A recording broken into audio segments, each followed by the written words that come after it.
back at it. The whole issue with Riekert is over right now, and we are descending with the rescue party, this pit where lies Griffith.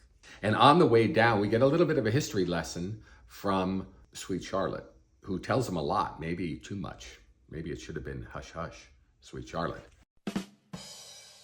We learn a lot of important stuff, like how did this all happen? So we're descending into this pit, and they're all a little bit freaked out. None of them would admit it because they're tough mercenaries, but they have to be freaked out.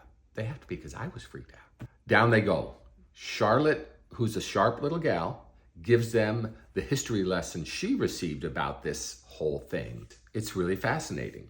It goes back, I don't know, maybe 1,000 years or more, to how things were back then in the Midland area. And in the Midland area, there was just continuous warfare between city-states, maybe not unlike what went on in ancient Greece.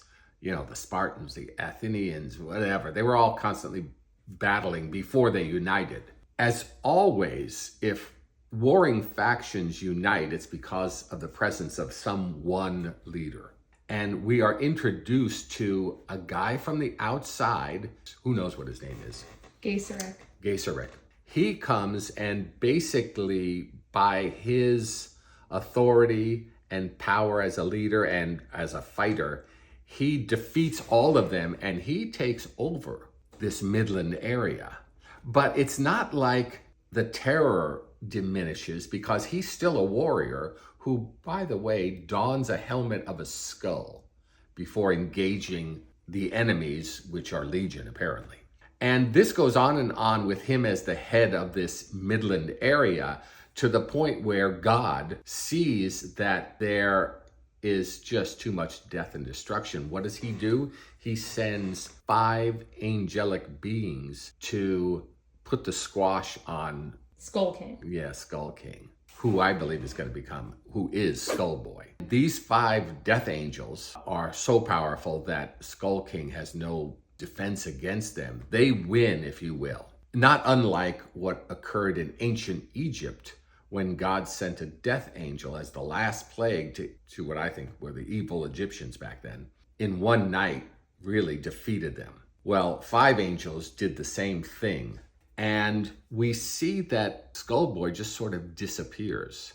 That a great earthquake sinks what would be Midland. What rises is what we know as modern Midland. But that pit goes way, way down. So our heroes going to rescue Griffith, they do what always happens in Hollywood movies. They drop the torch down. Can they see to the bottom? No, but we get a glimpse. And what's at the bottom is fascinating. Corpses, all of them corpses, nothing stirring. But all of these corpses are wearing that brand that our friend Guts, we find out he's wearing too. What does it all mean? I don't know. But we are close to getting to Griffith. And that's where I'll leave you right now.